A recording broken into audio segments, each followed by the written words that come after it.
Dr. Sims and Dr. Jonas.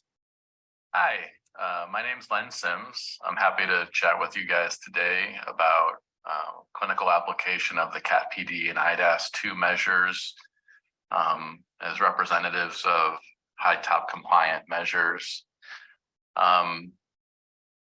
This is half of the presentation for this slot in the workshop.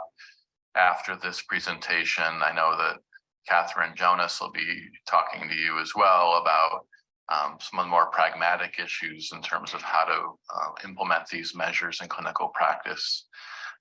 My job today is to talk more about interpretation of these measures and some of their basic structure. The IDAS-2 and CAT-PD measures come from the dimensional psychopathology tradition, which is a response to the problems associated with traditional DSM-based psychiatric classification that you all are likely quite aware of if you're interested in the high-top system more generally. Both of these measures preceded high-top, but were part of the literature base that ended up resulting in the high-top model. The IDAS-2 captures symptom dimensions relevant to the mood and anxiety disorders. CAT-PD includes trait dimensions relevant to personality pathology. However, as you all might know, these are not wholly independent domains of psychiatric functioning. For example, the CAT-PD has scales for things like depressiveness and things related to anxiety. In addition to the IDAS, it just gets at it more from a trait perspective rather than the IDAS, which gets at it more from a symptom over the last 2 weeks sort of perspective. Dimensional models and measures more cleanly reflect psychiatric phenotypes than do psychiatric syndromes. You know, things like symptom heterogeneity and comorbidity among diagnoses are things that we've long known tend to plague traditional psychiatric syndromes as defined in things like the DSM, and dimensional models and measures provide the promise of improving upon those limitations. high-top is building a bunch of measures to assess and refine the model specifically, and I'm involved in that process. And frankly, that measure should be available for at least research use soon. But the IDAS-2 and CAT-PD are useful at this stage of the game since they're high-top consistent, include scales relevant to all of the high-top spectra. The high-top measure that we're building will be even more suited to the specifics of the high-top model, and it'll be more broad and all-encompassing. But for the time being, these two measures can get you a lot of bang for your assessment buck, so to speak. These measures both were developed in the construct validation tradition, which involves building measures from a theory basis to both measure constructs and to refine those constructs. You can kind of think of this as circular. The building of the measures actually helps you understand the constructs themselves. These methods, which are rooted in factor analysis and related structural techniques, tend to favor the development of homogeneous scales with strong discriminant validity, features that offer meaningful improvements over DSM and ICD-based measures, which tend to lack both of those things, as we discussed on the previous slide. So we'll start with the inventory. My plan today, let me back up, is to talk a little bit about each of the measures and then get into a couple case examples that we'll talk about briefly. The original, this is the inventory of depression and anxiety symptoms, or the IDAS. We're on the second version of that now. It's published by David Watson and colleagues. The original IDAS contains 11 non-overlapping scales assessing specific depression and anxiety symptoms. And I'll give you a sense for those in a moment. The IDAS-2 is really an expanded version of the IDAS, and the goal of which was to create new scales assessing other important aspects of anxiety disorders, as well as key symptoms of bipolar disorder, which was not really included in the original IDAS.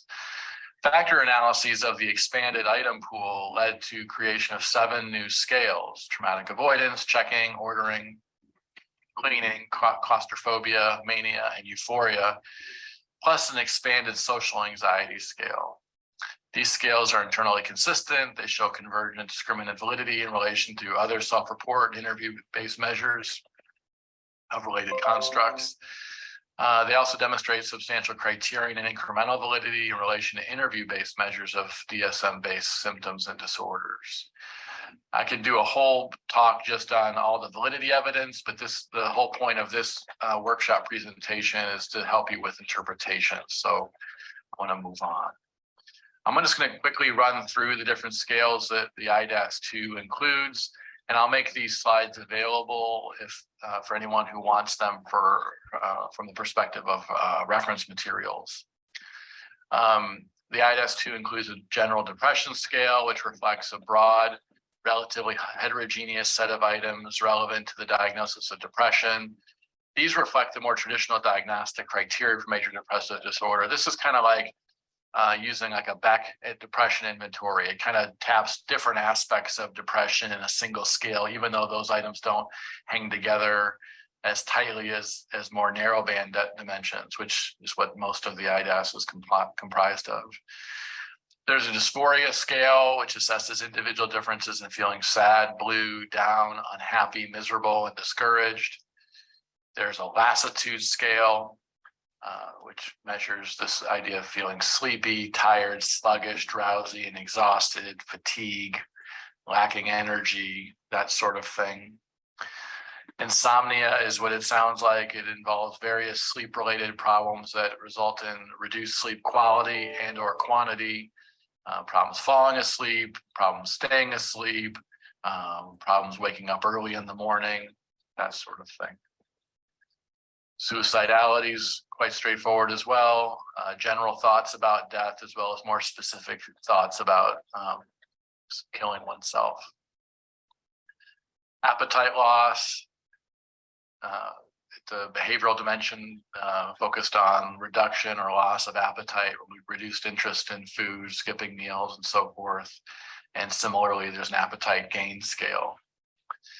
Well-being goes in the other direction. This directly targets positive emotional experiences, such as feeling happy, cheerful, excited, and enthusiastic. And with respect to depression, we find that people with depression tend to score lower on a scale like well-being, which really reflects a positive affect or positive emotionality scale. Ill temper gets at anger problems, hostility, irritability. Then we have a mania scale on the new IDAS, or in the IDAS-2. This reflects symptoms such as flight of ideas, pressure of speech, distractibility.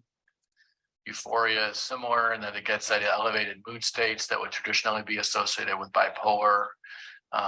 Elevated mood states in which the individual feels extremely up, elated, euphoric, and on top of the world. Getting into some anxiety content. Panic involves prominent symptoms of somatic anxiety, anxious arousal that are common in panic attacks. Social anxiety assesses fear and avoidance related to social interactions and performing in front of others.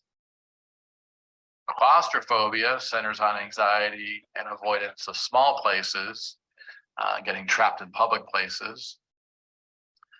And then there are several trauma scales. There's a traumatic intrusion scale, which gets at the events and experiences in which one relives certain aspects of a trauma, including flashbacks, disturbing thoughts or memories, or triggers or dreams that remind someone of the trauma.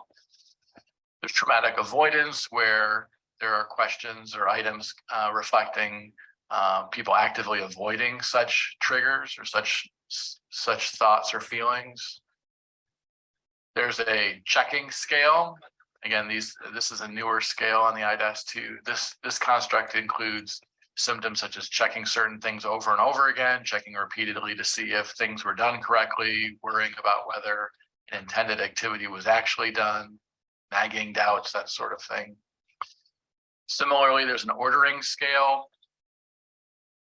Reflects symptoms such as having the need to perform certain activities in a fixed, precisely defined order, needing to do activities a certain number of times, following rituals, and then a cleaning scale, which is relatively straightforward. I mentioned earlier that the IDAS-2 shows strong reliability. Here's a sampling of reliability coefficients, internal consistency reliability coefficients in patients, adults, and students. And you can see that with a rare exception, these are all in the strong range. Similarly, there are descriptive statistics here to provide good basic norms for the IDAS. And again, I'll provide these slides so that those of you who are interested can study it more carefully. Let me switch gears to the CAT-PD. The CAT-PD started as a computerized adaptive test. That's where the phrase CAT comes from. But most folks use the CAT-PD items and scales in a static form these days. We call it the CAT-PD SF or static form. So we've kind of branded, if you will, the CAT-PD to represent comprehensive assessment of traits relevant to personality disorders, or CAT-PD. It's a broad self-report measure of personality traits and functioning. It covers 5 of the 6 high top spectra. Only somatoform is excluded. And 33 traits can be nested within those spectra. There's a high consistency between the CAT-PD measure and model and other personality-based measures such as the PID-5 and the Neo-Personality Inventory. And we have a paper in 2014 that actually shows how they jointly reflect a common 5-factor structure.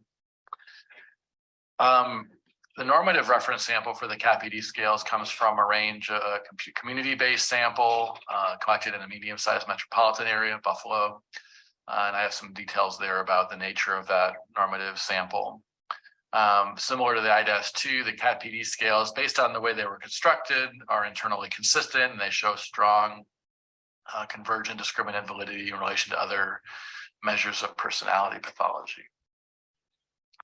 Let me show you the scales are at least conceptually nested within 5 broad domains of something called the Psi-5 model. There are these scales that, at least at face value, are relevant to negative emotionality. I'll be going through these in greater detail in a moment. There's some scales related to positive emotionality, or the opposite end of that spectrum. Antagonism, disconstraint or constraint, and psychoticism. And again, I'll run through each of these in turn. I'll try to go relatively quickly so that I have time for the case presentation.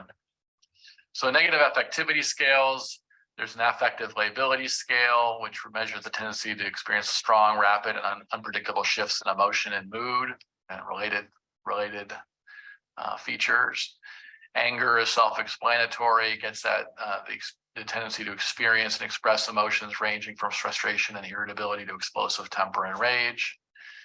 There's an anxiousness scale, which gets at just general worry and the tendency to feel anxious. Depressiveness kind of gets at this general tendency to feel feelings such as sadness, melancholia, hopelessness, inferiority, that sort of thing. There's a health anxiety scale, which estimates the tendency to be worried about and preoccupied with one's own health and possible health problems. Then it gets into mistrust. It's an interpersonal mistrust more than anything. The scale appraises the tendency to question the honesty, motives, fidelity, loyalty, and believability of others, as well as the general attitude of jaded negativity, especially a disbelief in the integrity or professed motives of others. So it's an interpersonal mistrust. Similarly, there's a relationship insecurity, which gets at an interpersonal style characterized by interpersonal insecurity, fear of abandonment by others, jealousy, and the tendency to anxiously expect, perceive, or overreact to social rejection. Self-harm really gets at a range of self-injurious thoughts, feelings, and behaviors related to both non-lethal forms and lethal forms. So it bridges both NSSI and outright suicidality. And then there's a submissiveness scale, which is placed here, but often attends to cross-load on other factors at the same time, but it's here conceptually. But evaluates the yielding of power to others, over-accommodation of others' needs, exploitation by others, lack of confidence in one's own decision-making, that sort of thing. And finally, there's a cognitive problems scale, which assesses a range of mental deficits, including memory problems, confusion, disorientation, illogical, disorganized thoughts. There's lots of reasons why you could score high on this, but it just reflects self-reports of the sense that somehow my mind, my thoughts aren't operating as efficiently as we might like them to. There are scales related to antagonism, as I mentioned, so let's go through those. Callousness is really the opposite of empathy. It reflects cold-heartedness, disregard for the rights, feelings, and welfare of others, lack of sympathy and empathy. Domineering, the scale reflects the general need for power and the tendency to be controlling, dominant, and forceful in your relationships. Grandiosity measures a mixture of arrogance and entitlement. High scorers believe they're important and superior, and they act in condescending ways. They feel like they deserve special privileges, treatment. Hostile aggression is the other end of anger in a sense. And when it becomes aggression, it becomes an antagonism scale. This is a bit of a nasty aggression scale. It's hostile. The scale reflects a pattern of hostile and violent behavior that's either instrumental or reactive. In addition, the scale measures a tendency to be resentful, mean-spirited, vindictive, and even sadistic in some items. Manipulativeness, the behavioral pattern of taking advantage of and exploiting others to achieve self-serving goals. And there's also a deceitfulness component to this scale. Norm violation is really a behavioral measure, reflects a general disregard and active rejection of social rules and convention. It reflects a history of engaging in illegal or antisocial acts, a pattern of disobedient behavior, that sort of thing. Rudeness is more subtle, but this measures a tendency to be blunt, overly frank, interpersonally insensitive, and tactless in interpersonal communication. Then we have a range of scales that get at the continuum between disconstraint and constraint. Sometimes it's called disinhibition. Some of the scales reflect the UPS model of impulsivity, if you're familiar with that model. I won't perseverate on that now, but speaking of perseveration, this is the non-perseverance scale. This scale is sensitive to difficulties in remaining focused and engaged on tasks that may be perceived as boring, challenging, frustrating, or not that enjoyable. Similarly, there's a non-planfulness scale, which measures the tendency to act on whims or on the spur of the moment without planning or concern for the consequences. Interestingly, those two scales could both be labeled impulsivity in previous literatures, and the UPS model, and we're trying to do that here as well, is to try to be more precise about the word impulsivity. So the word impulsivity doesn't really appear as a scale name on the CAT-PD, but rather there are multiple ways that one could appear quote unquote impulsive, and non-perseverance and non-planfulness are two of those ways. Risk-taking is a third way. Some people say, oh, this person's so impulsive, when they're really saying that the person's risk-taking. The measures the tendency to pursue and enjoy activities that are stimulating, thrilling, exhilarating, and potentially dangerous. That includes irresponsibility, measures the extent to which an individual fails to fulfill responsibilities, requirements, promises, and obligations in their relationships or other important life goals. Getting at the constraint side of things, we have several scales reflecting that on the CAT-PD. Perfectionism appraises the belief that any behavioral work that's not anything less than flawless is unacceptable. Rigidity gets at a different flavor of constraint. It gets at an inflexible adherence to one's personal views, values, morals, and an unwillingness to consider the validity of alternative viewpoints or to change one's mind. And finally, there's a workaholism scale that gets at a general preference and orientation toward work relative to relationships, relaxation, or other important aspects of life. Essentially, an excessive focus on achievement, status, and success in life. We have skills related to detachment. Social withdrawal looks at interpersonal interactions, preference for being alone. There's an emotional detachment, which gets at the tendency to be emotionally distant and reserved, difficulties experiencing, describing, and expressing one's emotions. Romantic disinterest reflects a general lack of interest in, desire for, and enjoyment of sex, eroticism, and interpersonal intimacy. Anhedonia, also related to depression, but this gets at general deficits in positive emotions and energy levels. High scores report difficulties in experiencing joy and excitement, show little interest in things, and exhibit lethargy, lassitude, and psychomotor slowness. Exhibitionism, it could also be considered an antagonism scale, depending on how it manifests. It's organized conceptually here, but it often loads on antagonism. This scale assesses the tendency to engage in and derive pleasure from a range of overt attention-seeking behaviors, behave in an overly flamboyant or theatrical manner, act and dress in sexually provocative ways. And then finally, psychoticism scales. Unusual beliefs gets at the tendency to hold unfounded and irrational thoughts, beliefs, and ideas about the world, including beliefs about the powers of oneself, others, and objects to control and influence others and the physical world. Similarly, there's unusual experiences, which gets at more unusual perceptions, including perceptual distortions that do not correspond to reality, and also dissociation or detachment from reality, one's surroundings or oneself. Fantasy proneness praises the tendency to fantasize, daydream, become fully engrossed in one's thoughts and experiences, sometimes to the extent of being distracted or losing sight of reality. And then finally, there's a self-reported peculiarity scale, which estimates the extent to which one's behavior, speech, appearance, and mannerisms are perceived as odd, unusual, or eccentric by others. Let's talk about some general interpretive considerations with the CAT-PD and the IDAS-2. This is general, and this is frankly not just for these measures, but I would argue for almost any self-report measure of personality or psychopathology. First, consider all descriptive or interpretive statements that you might glean from these measures to be hypotheses about the patient that need to be checked against extra test data like history, interview, reason for referral, collateral reports. I'm fond of saying to students that there's no truth in these tests. There's no objective truth. This is just these measures are an index of what someone's willing to tell you about themselves. And so for that reason, they may be telling you 100% exactly how they are, or there might be other reasons why they're saying the things that they're saying. At the end of the day, the things you learn from these tests are hypotheses. You can't assume they're truth just because they're on the piece of paper in front of you. You can assess then the validity of the profile. Some measures include validity scales. If there's any reason to question the validity of any of these measures, you have to say so and describe how that's going to limit the interpretive statements you can make.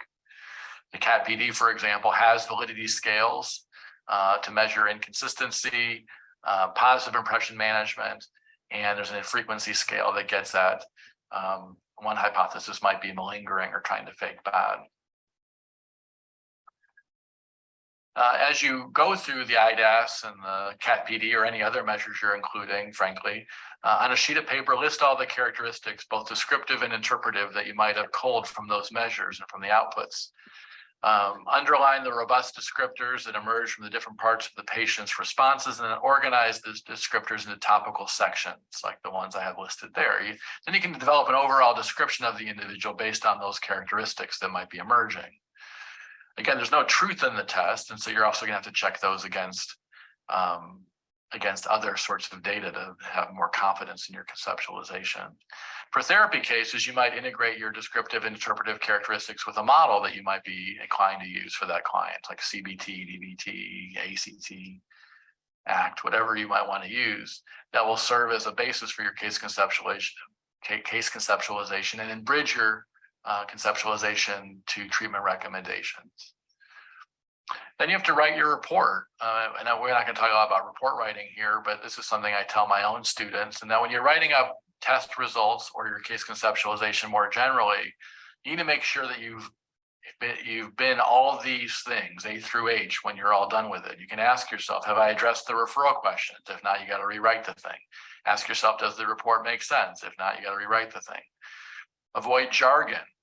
There's lots of jargon in these tests. Can you describe these measures and the results of the test in a way that someone's grandmother might be able to understand or your client could understand? Does the report describe a recognizable human being? Sometimes I've read reports that don't, they're a bunch of descriptions, but I can't imagine the human that this report means to describe. Does the report describe this particular person? If you're reading the report and it doesn't sound like the person you've been assessing, then you've obviously done something wrong. Attend to organization and flow. Don't just list a bunch of characteristics. We want this thing to tell a story about an individual. This could be tricky too. You want to be civil and decent in your language. Try to avoid pejorative jargon.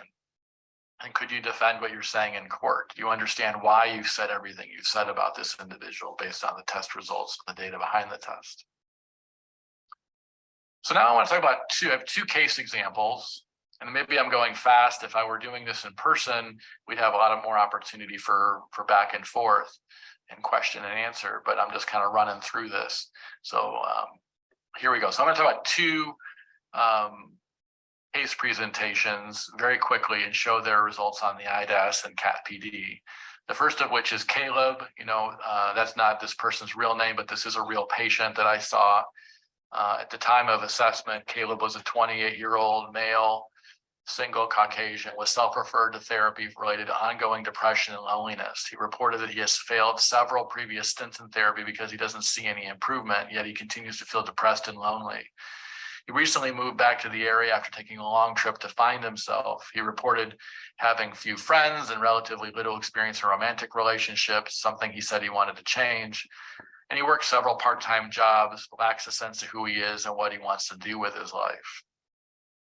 So let's show the results of the IDAS. So the IDAS-2, it should say here, you can see, and I'm going to run through my case conceptualization in a couple slides, but you can see this is color coded, and the way I've done it here so that deeper colors reflect higher elevations. These are scored using T-scores that are normed such that the mean score in the population will be 50 with a standard deviation of 10. And so things that are 60 to 70 are coded in yellow here, or anything between 1 and 2 standard deviations above or below the mean is in yellow.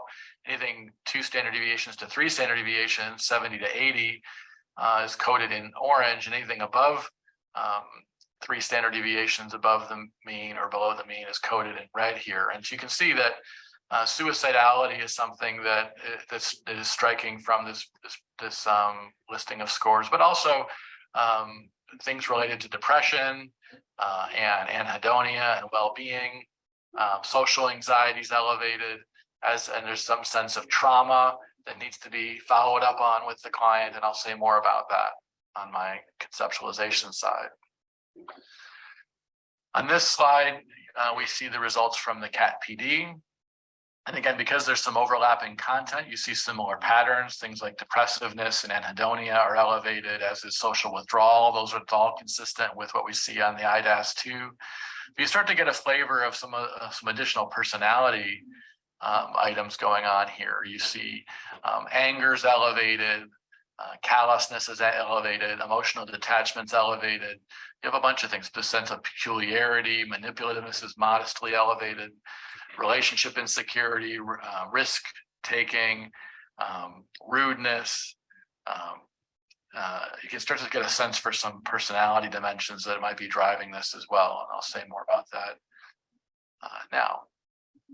So my conceptualization for Caleb is as follows, and I hope that you see the way I brought in some of the features of the testing as we go here. So Caleb was moderately to severely depressed when I first saw him, and he actually remained that way throughout treatment for the most part. I have to say that my treatment with him was not particularly effective, hopefully not my fault. I'll say more about that at the bottom here.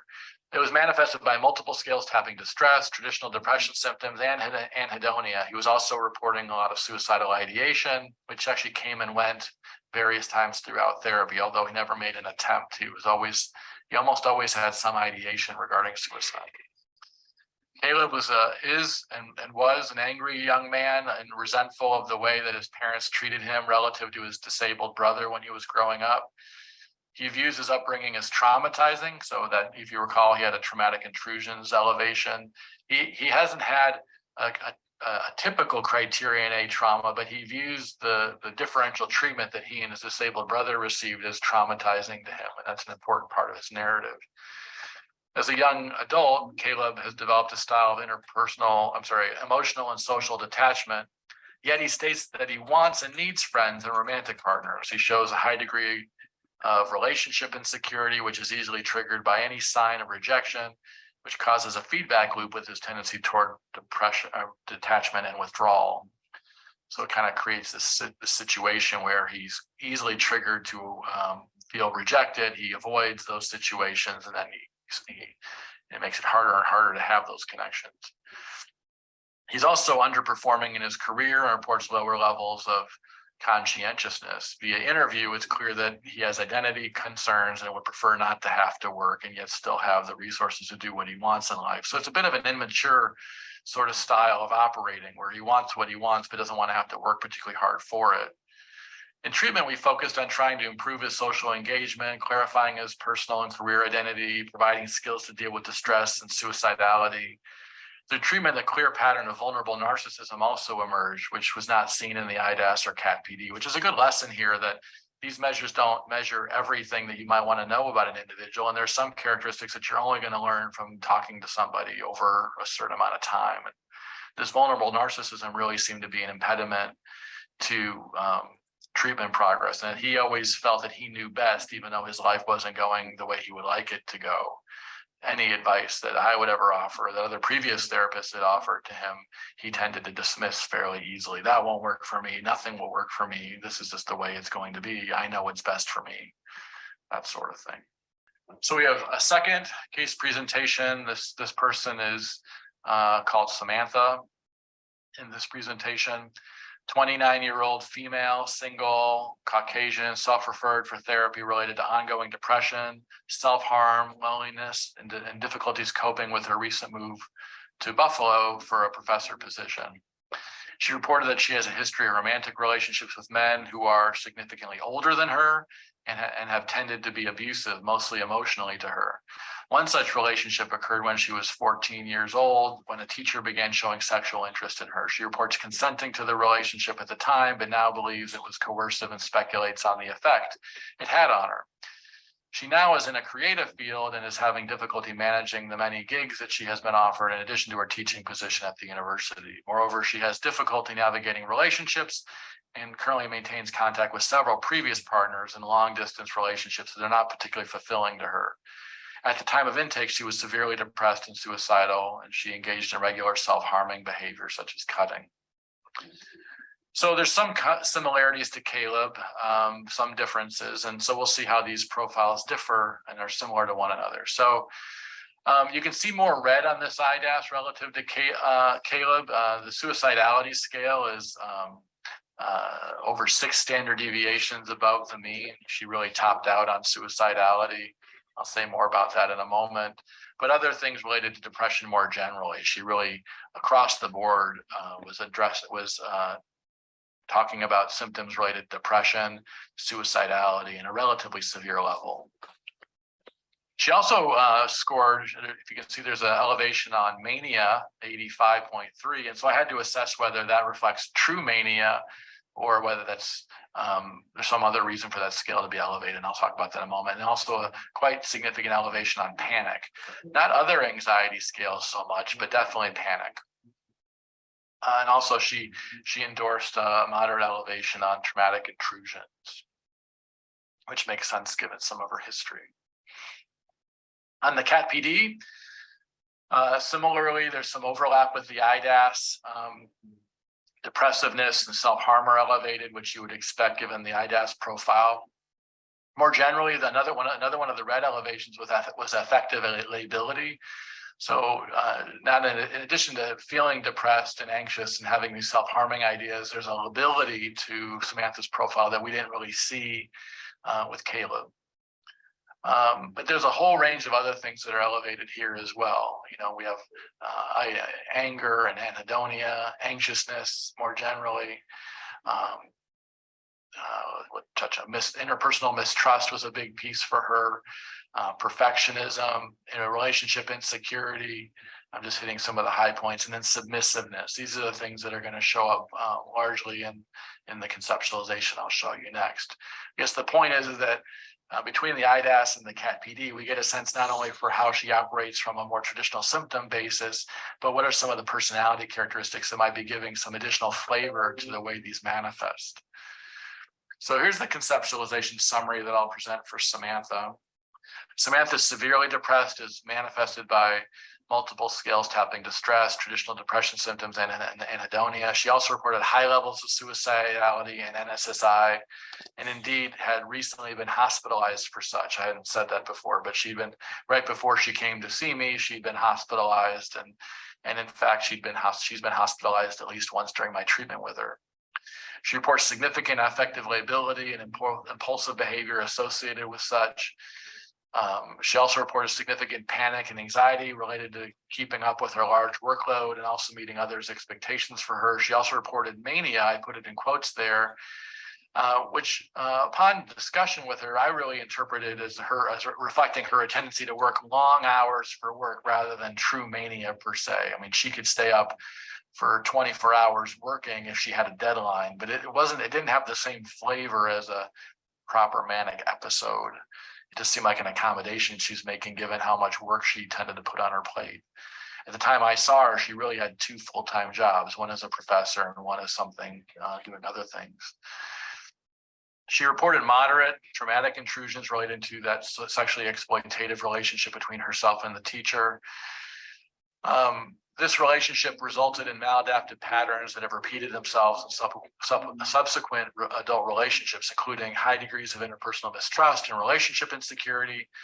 Further, despite a high intellect and career success, she adopts a submissive interpersonal style that tends to meet others' needs, but results in resentment and her not getting her own needs met. She was conceptualized as manifesting many traditional borderline personality disorder symptoms and was treated with a DBT-inspired skills-based treatment. But we didn't stick rigidly to DBT. We coupled it with more deeper discussions, dynamic, if you will, of her previous trauma and the impact it might have had, might be having on her past and current relationships and emotional life. So, as I hope you can see, the IDAS and the CAT-PD by themselves don't give you everything you need to know about a client, but they provide interesting data points that need to be integrated if you're fully going to understand what's going on for an individual. And I think in both the case of Caleb and Samantha, I hope I was able to demonstrate that I was able to pull together some of the features of the test with other things I knew about these clients to help generate and describe a conceptualization that goes beyond kind of a static, flat test assessment. Okay. Normally, I would ask here if there are questions or discussion, but since I don't have you, I can't do that. But I do have my email address here. So if anybody has questions on either of these 2 measures or about the case presentations that I made, feel free to shoot me an email. Happy to converse that way. And with that, I'll just say thank you very much, and I hope you enjoy the rest of the workshop. Bye. Okay, so that's the presentation from Len Sims. The next presentation will be from Catherine Jonas, and unfortunately, she's also not with us live today, but was recorded a presentation. So I will go ahead and start. Hi, everybody. This is Catherine Jonas. I'm an assistant professor at Stony Brook University, and I'm going to talk to you a little bit more about the HiTOP digital assessment and tracker, our sort of Qualtrics/REDCap based intake assessment with HiTOP friendly measures. And you just heard from Len about the CAT-PD and the IDAS. So I'm going to talk to you about a couple more measures and how the data works in case you're interested. And if there's time, I'll do one quick case report. Right. Here we go. Right. So you're probably very well familiar with this. This is Mary's lovely figure depicting the HiTOP model. Let's blow it up a little bit bigger. And the aim of the HiTOP DAT is to have a comprehensive assessment of all of the spectra in this model. So somatoform, internalizing, thought disorder, detachment, disinhibited, and antagonistic externalizing. And so the high top DAT was developed to meet this need. It's based all on publicly available, free to use assessments that are high top friendly, that have been put into Qualtrics and REDCap. And we have an automated scoring and norming system so that this can be implemented in clinical practice. So I'm going to walk you through that system now. The DAT is useful for a number of reasons, relevant to high top, but just also relevant to general practice. Empirically based intake assessments are really important to measurement-based care, quality of care, to standardize all intakes to reduce bias and prevent missing important elements of psychopathology. This information, the way we've set up the DAT, it's administered before the intake interview. So coming into the intake before meeting somebody, you already have some data which you can use to hone your intake interview, focus on the stuff that really matters, saves a lot of paperwork, and can also, if you implement the longitudinal follow-up assessments, can automate outcome monitoring and sort of the longitudinal elements of measurement-based care. That's something that you're interested in. We do have a manual for the DAT. This is just on Open Science web platform. So if you search for high top DAT manual, you'll find it there. There's a lot more information in the manual. So if this is interesting to you, I highly suggest checking out the manual. So Len told you about the CAT PD and the IDAS. I'm going to tell you about the other measures listed here. Most of the ones I'll talk about today are focused on symptoms over the past 2 weeks or the past month. On average, folks who have completed the full battery take about 45 minutes to complete it. Depends if you add on more, like some clinics add on consent forms and other paperwork beforehand, but these measures themselves take about 45 minutes. So you may very well be familiar with the audit and the due date. These are self-reported measures of alcohol and drug use, and they're quite short, and they're normed relative to samples recruited from primary healthcare for the audit and to a community sample for the due date. For all of the scoring in the DAT, including the IDAS and CAT PD, we've looked for the best norms that we have available to approximate the kind of patient population or community kind of sample that would be coming into an outpatient clinic. They're not perfect by any means. Note that this is like a Swedish sample. Many of these are not American, they're US based, although maybe you're not either. So just be careful about the norms and think about the individual you're seeing and whether the norms that are used in the DAT are appropriate for the person you're seeing. We also have the community assessment of psychotic experiences. There are 3 subscales in the CAPE. We're only using one because the other 2 are pretty well covered by the IDAS and the CAT PD, and because they do tend to be pretty highly correlated. So we have only the subscale that assesses positive symptoms, and it's normed relative to an Australian community sample, around 300 people. THQ-9 is an assessment of symptoms, physical symptoms that are most often observed in somatization disorders, and it's normed relative to a German community sample of around 9,000 people. Also note that in the standard version of the PHQ-15, there are questions that are, there's one item about severe menstrual symptoms, and this, is another area to consider the norms. There are different norms for men and women, but of course there are transgender individuals who may describe them, may have may menstruate, but be entered into the system as their gender as identity as male. So again, be careful with the scoring here and the norming.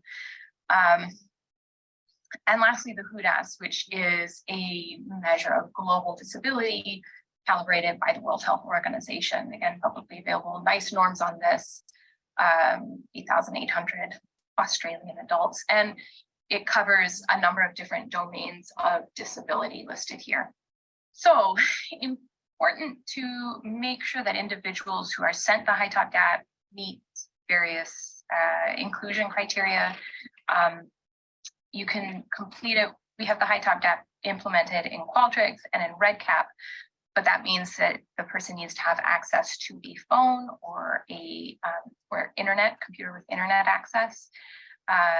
They will also need an email address at which to receive the invitation to complete the DAT. The norms are all based on adults, so individuals should be 18 or older. The reading level is at about a 6th grade reading level, so we don't currently have other language versions of the DAT, so be aware of the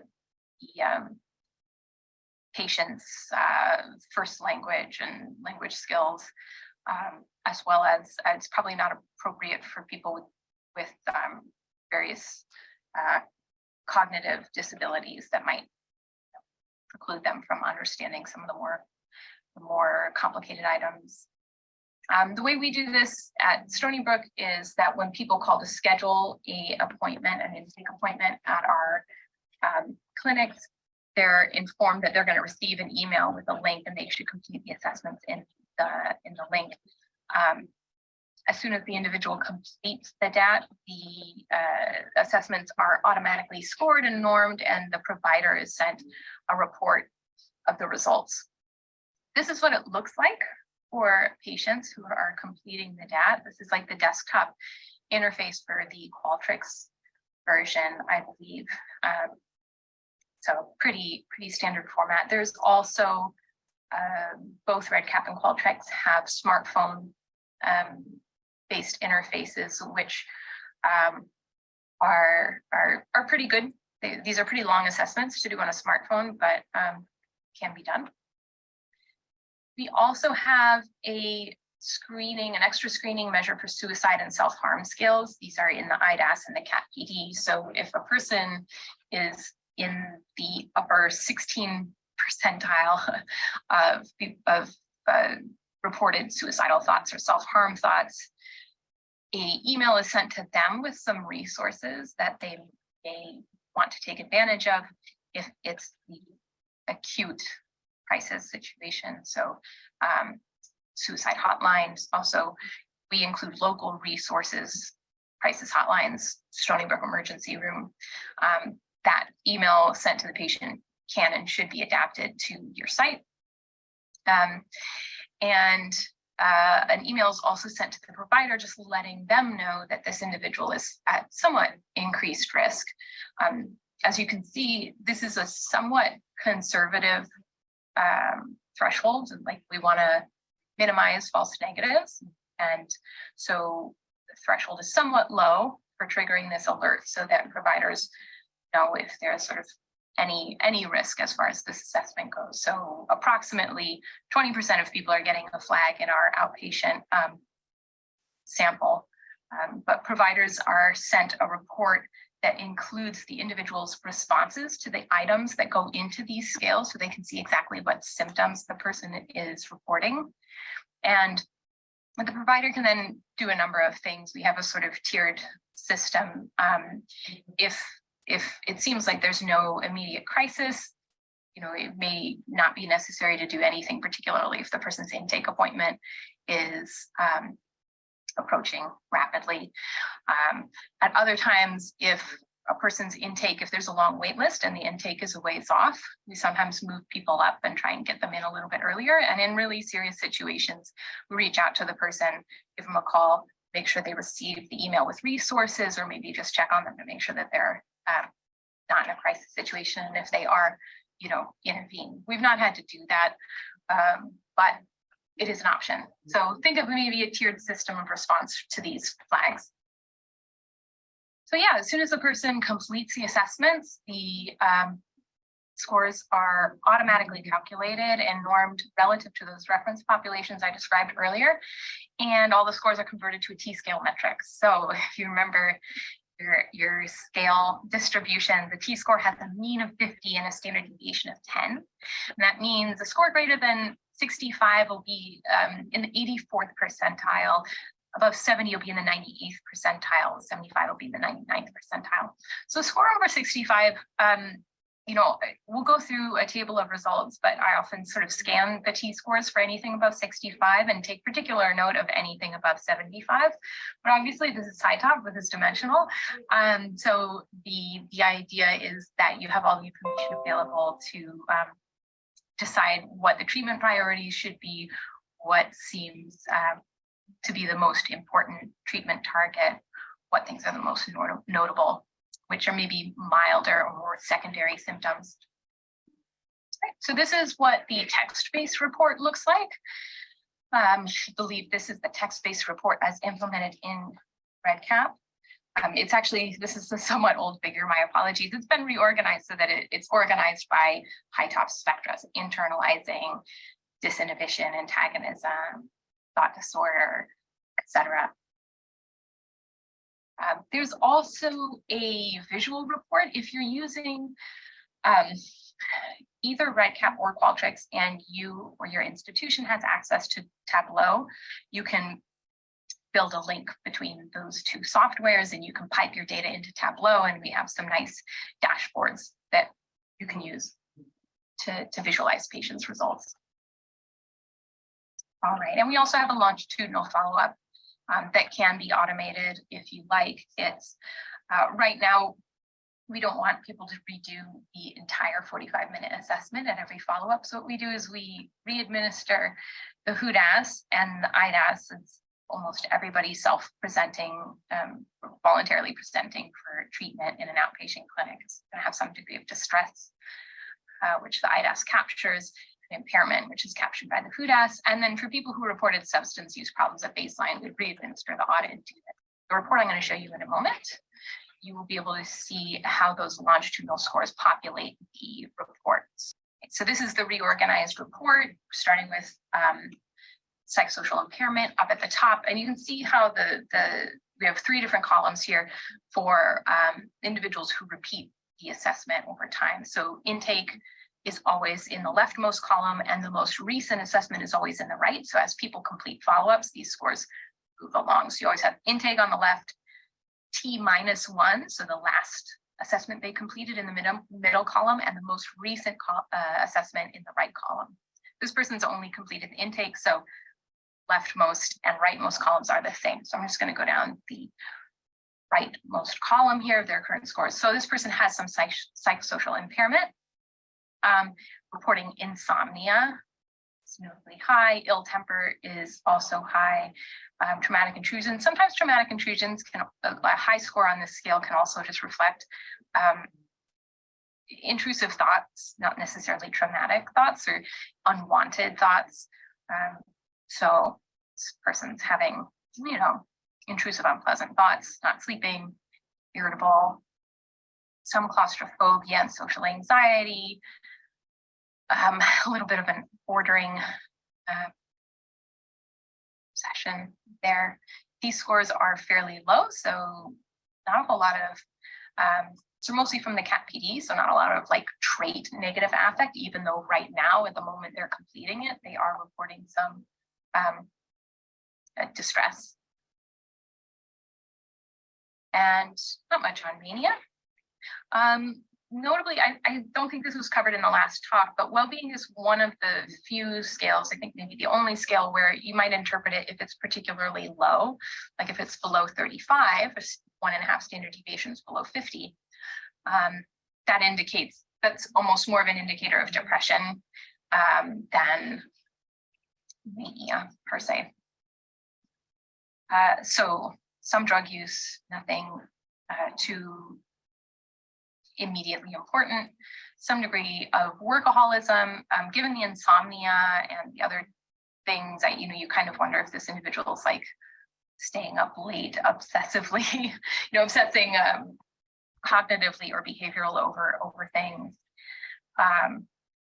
And then we have a very high CAPE score here, so psychotic symptoms. So even though this person doesn't have high scores on mania, they are currently reporting that they're not sleeping very well, they're irritable, that they're having some psychotic symptoms. You want to follow up on this, sure. So this to me actually indicates maybe somebody, if not in a manic episode or hypomanic episode, maybe in an agitated sort of subthreshold psychotic state. So those are the kind of symptoms that I would follow up with this individual with. This individual actually is somebody who presented to our outpatient clinic for a assessment of disability, and they have a history of bipolar disorder, a distant history of substance abuse. They were psychotic when they came to the clinic, and were very irritable with front office staff, and unfortunately didn't come back and complete the assessment. So all we have is this intake, but matched pretty well their presentation when they did eventually come in. All right, so I'm just going to return last time with this here. So you have my contact information. If you're interested in the DAT, we've sent it to many clinics across the United States, many university clinics, and also some community clinics, which is wonderful. So if you're interested in implementing this either in your own clinic or at your institution, please reach out to me and we'll get you a copy in the format that is best for you. And we can talk about tailoring it, you know, making it work for you. We have setup instructions, we have the manual, there is support. So this is if this is something you're interested in doing, reach out to me, get you set up. All right, thanks very much for your attention, everybody. Okay, thank you, everyone. So I was able to monitor some of the questions in the chat. Just a couple of things that we can potentially address quickly. If you want to access the high-top DAT and Qualtrics, then contacting Catherine at the email address that she provided, and we can share that in the chat as well. That's the best way to do that. The high-top DAT takes about 40 to 45 minutes for the typical client to complete. And I'll look at the other questions and hopefully we'll be able to address them in a few minutes. But for now, I'm going to go ahead and turn it over to Leanna, who will give the next talk. Well, good morning.